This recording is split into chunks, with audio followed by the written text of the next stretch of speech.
Ya, kalau dia tidak bisa berpidato di depan, tapi dia dapat 90 itu dari mana gitu loh maksudnya. Kan dipertanyakan maksudnya. Keterampilan saya yang saat ini saya gunakan itu malah salah satunya sumbernya dari SMK 2, termasuk pada saat ekstrakurikuler itu, Mas. 1 ditambah 1 jadi 2. Justru bagaimana kita itu ada cara lain nggak untuk mendapatkan angka 2 itu melalui proses apa saja seperti itu. This is Magda Class. Let's talk in relax. Masih kaitannya dengan mempelajari sesuatu yang baru gitu ya. Tapi apakah ketika belajar di SMK Negeri 2 Purbalingga tidak hanya pelajaran ya? Apakah ada yang bisa dipakai ketika sudah keluar gitu, sudah lulus dari sekolah ini? Kalau saya pribadi ya, untuk jurusan otomotifnya sendiri atau prodi pelajaran apa ya nama itu ya pelajaran otomotifnya lah ya. Kalau untuk dasar-dasar servis sepeda motor sih insya Allah masih bisa ya, tapi itu hanya saya terapkan untuk motor saya sendiri aja. Gak berani buat motor orang lain ya. Kalau untuk pelajaran-pelajaran yang lain sih mungkin ya sama seperti pada umumnya lah ya, nggak begitu banyak yang bisa diterapkan. Malah keterampilan saya yang saat ini saya gunakan itu malah salah satunya sumbernya dari SMK 2, termasuk pada saat ekstrakurikuler itu, Mas. Dulu itu ada ekstrakurikuler namanya desain grafis, itu pembinanya Bu Istuti, dan saya ikut waktu itu desain grafis, walaupun tidak sampai 1 tahun, hanya 1 semester kurang lah. Malah sampai saat ini ilmu desain itu yang saya gunakan sampai saat ini, dan ilmu itu yang bisa menghasilkan pundi-pundi uang buat saya sebenarnya dari situ sebenarnya, kalau daripada pelajaran umumnya di sekolah. Kalau Mbak Sugi seperti apa, Mbak? Kalau saya sendiri terkait ini ya, kalau pembelajaran produktif itu, karena saya hampir setiap hari menggunakan motor ya, intinya saya bisa merasakan oh ini motor gak enak itu dari apa gitu, terutama kalau kayak rem gitu kan, itu saya tahu, meskipun saya juga tidak mengerjakan sendiri, juga bawa bengkel gitu.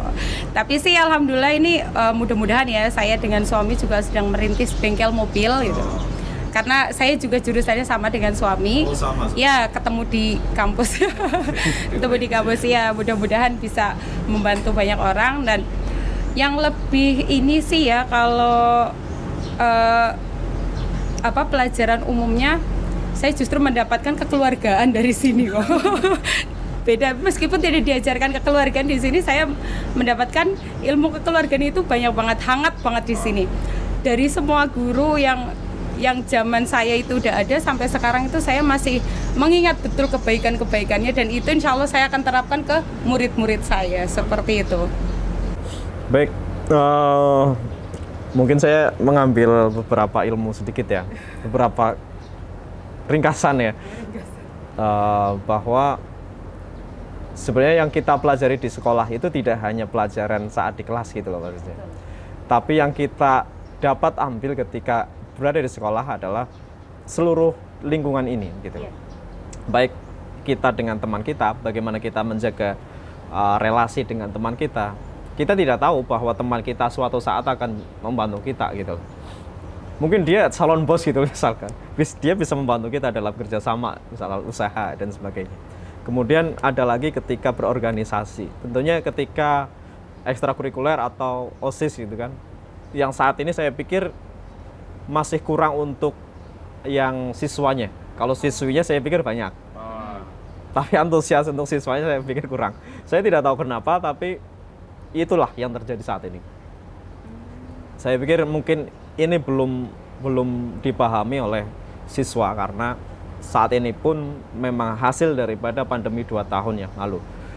Mungkin 2 atau 3 tahun yang akan datang akan kembali lagi seimbang lah antara siswa dan siswi, atau mungkin banyak siswanya gitu kan.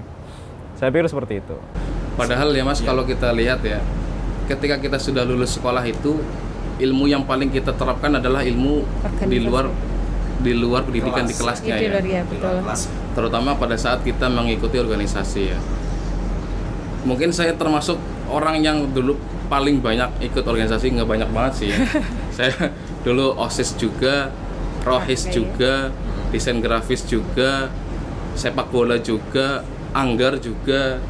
Itu 5 kegiatan yang saya ikuti waktu itu, dan saya termasuk siswa ya, bukan siswa ya, siswa yang jarang pulang termasuknya. Saya lebih betah di sekolah.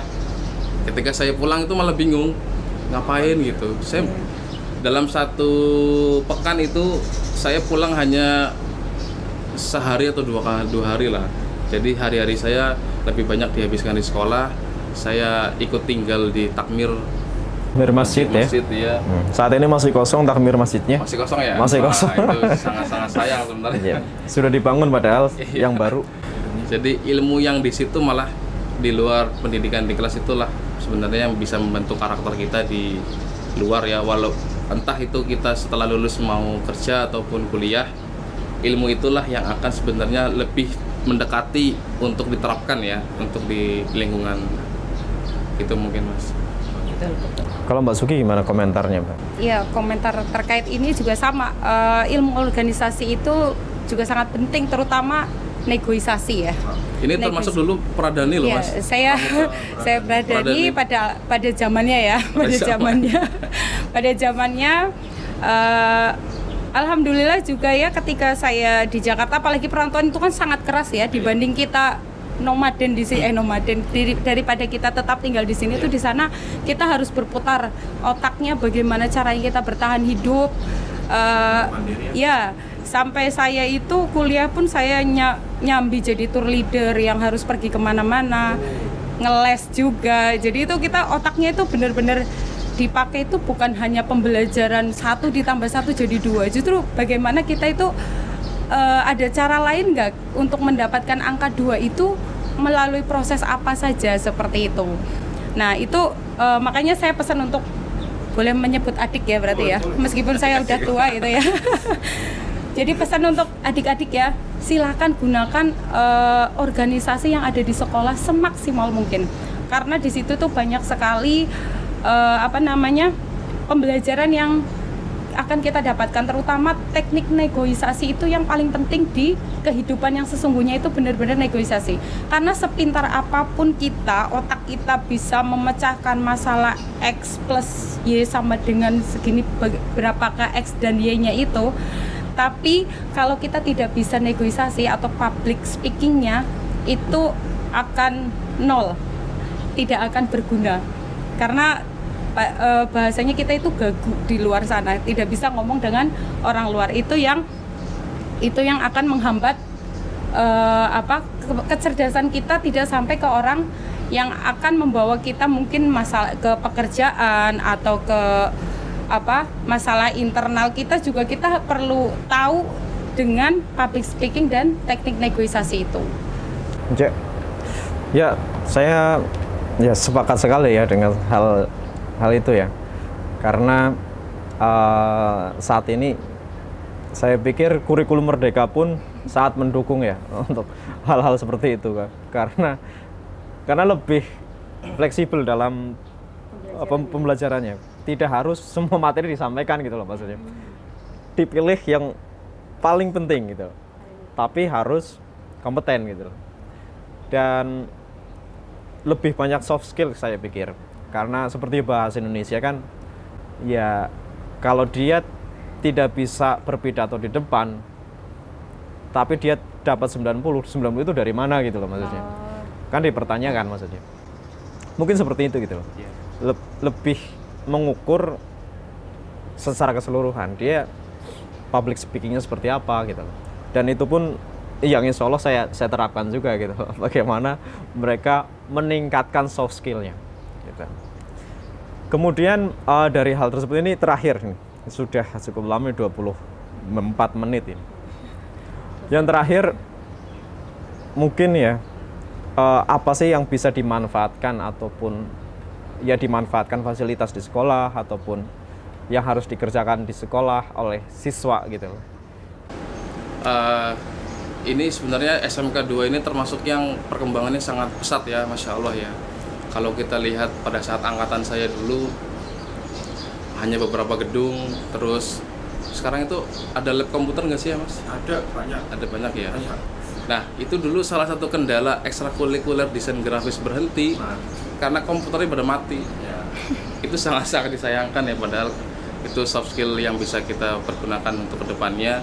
Jadi untuk saat ini buat adik-adik semua, teman-teman semua yang masih sekolah di sini, lebih baik manfaatkan fasilitas yang sudah diberikan oleh sekolah dengan sebaik-baiknya, entah itu fasilitas dari alat berupa alatnya atau fasilitas dari setiap kegiatan yang ada di sekolah, baik itu dari OSIS-nya atau pramukanya atau ekstrakurikuler yang lainnya, itu sangat harus dimanfaatkan karena bisa jadi dari itu semua kalian itu bakal mendapatkan pelajaran yang sangat-sangat berarti lah, sangat-sangat berarti. Jadi karena sekolah ini sudah sangat besar, fasilitasnya banyak, itu kalau tidak dimanfaatkan sangat sayang ya, mubah lah istilahnya ya, sangat mubah. Jadi harus semangat lah, bukan hanya belajar di dalam kelas tapi juga kalian harus sering belajar di luar kelas. Mungkin itu, Mas. Ya, Mbak Suki, gimana, Mbak? Kalau saya, apalagi pada zaman saya ya, fasilitas sangat minim. Saya Jalan aja belum merasakan diaspal ya, masih rumput.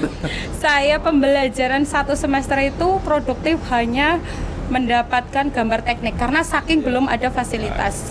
Nah, untuk sekarang saya pikir untuk terutama untuk jurusan saya sendiri ya, saya pikir sudah banyak sekali untuk yang buat praktek ya, terutama untuk yang laki-laki silahkan diasah. Ini benar-benar ada tempat praktek yang difasilitasi gratis kan, kalau mau apa namanya, Praktek kan iya, mau praktek, mau menganalisa, insya Allah kalau memang ada kesulitan guru-gurunya bisa membantu. Karena sampai saat ini pun pertama kali setelah sekian lama saya lulus, Pak Iskandar itu guru saya, WA saya sampai minta maaf karena pembelajarannya dulu nggak maksimal. Tapi sih itu memang terkendala karena alat ya, karena sekolahan baru, fasilitas ya, karena fasilitas yang minim.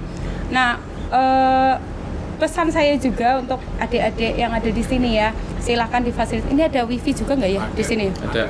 Bisa diakses umum? Semua. Bisa. Nah, itu apalagi untuk yang sekarang, silahkan bikin konten yang positif, itu juga bisa. Selain dapat pembelajaran, bisa juga untuk menghasilkan rupiah ya dari situ. Silahkan digunakan.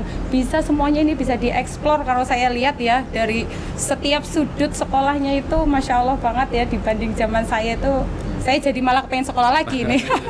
Pengen sekolah lagi. Nah, terus gunakan juga fasilitas-fasilitas lain seperti yang sudah disediakan ya, seperti tadi ada ekstrakurikuler, terus mata pelajarannya silakan diikuti dengan baik, karena apalagi sekarang mau kuliah itu gampang banget ya dengan bidik misi. Masih masuk di sini? Masih, alhamdulillah. Karena kalau sudah di blacklist itu sayang banget ya, sekolah udah nggak bisa mengirimkan siapapun yang mau masuk di universitas negeri.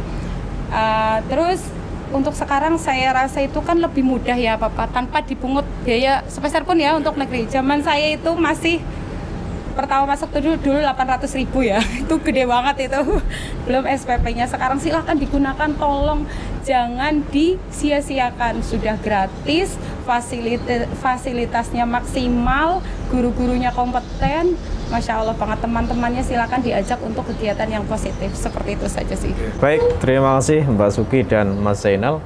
Mungkin saya akan mengambil kesimpulan untuk yang terakhir ini, bahwa semua siswa-siswi dapat memanfaatkan seluruh fasilitasnya. Ya, sesimpel bagaimana kita memanfaatkan perpustakaan. Kita pinjam buku-buku yang bermanfaat. Tidak hanya pelajaran, buku selain pelajaran juga banyak gitu loh. Kemudian sesimpel kita memanfaatkan BK. BK itu bukan sesuatu hanya pelanggaran saja. Ya, betul, ya. Bukan sesuatu yang mengerikan saja, tapi bagaimana kita bisa mengkonsultasikan permasalahan. Bagaimana kita bisa membuat diri kita lega. Bagaimana kita itu ketika ada masalah mental dan sebagainya kita tahu gitu loh. Karena kita kadang tidak paham ternyata kita sedang ada masalah gitu. Baik, itu saja. Terima kasih Mas Zainal dan Mbak Suki sekali lagi, dan mohon maaf ini tidak ada minum sama sekali. Oh ya, produknya mau dikeluarkan ini. Oh ya, besok aja. Baik, oke, insya Allah. Baik, kita tutup. Terima kasih. Wassalamualaikum warahmatullahi wabarakatuh. Waalaikumsalam warahmatullahi wabarakatuh. This is Magda Class. Let's talk in relax.